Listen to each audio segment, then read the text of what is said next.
મંત્રીની રાહુલ ગાંધીની માંગ આજે ગુજરાત વિધાનસભામાં બુલંદ બનાવાઈ છે। કોંગ્રેસના ધારાસભ્યોએ આ બાબતનો એક પ્રસ્તાવ મૂક્યો હતો।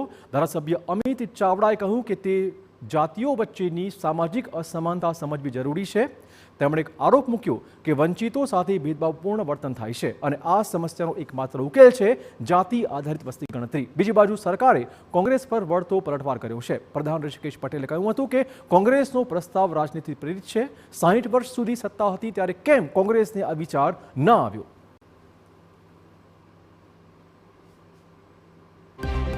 ગુજરાતની બહુમતી વસ્તી ધરાવતા સમાજો સમૂહો અને એમાં પણ જે વંચિત સમાજ ને વંચિત સમૂહો છે, જે વિકાસથી વંચિત વિસ્તારો છે, એની સાથે ભેદભાવપૂર્વક વર્તન થાય છે। એને ધ્યાનમાં રાખીને ગુજરાતમાં સામાજિક ન્યાય મળે, બધાનો સમાન અધિકાર છે।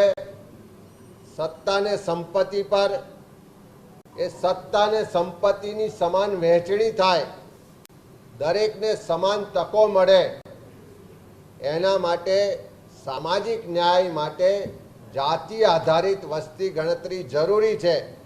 એ વાતને લઈને ગુજરાતમાં સામાજિક આર્થિક સર્વેક્ષણ કરવા માટેની માંગ કરવામાં આવી હતી, પ્રસ્તાવ રજૂ કર્યો હતો।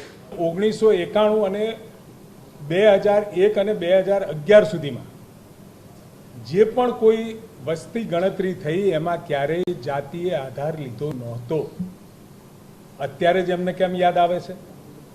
વર્ષો સુધી એમની સરકાર હતી। ઓબીસી અને ઓબીસી હેઠળ આવતી જ્ઞાતિઓને ન્યાય અપાવવા માટેનો જે વિષય, હકીકતમાં તો માંડલ કમિશન અને બક્ષી પંચનો જે રિપોર્ટ હતો એને અભરાઈએ ચડાવી વર્ષો સુધી એનામાં એક્શન નહીં લેવાવાળી કોંગ્રેસ સત્તાથી દૂર રહી શકતી નથી અને આજે સત્તા મેળવવા માટે નેગેટિવ નેરેટિવ સમાજમાં ઊભો કરી સમાજની અંદર ખોટા નેરેટિવથી સત્તા પ્રાપ્તિના હવાતિયા મારી રહી છે।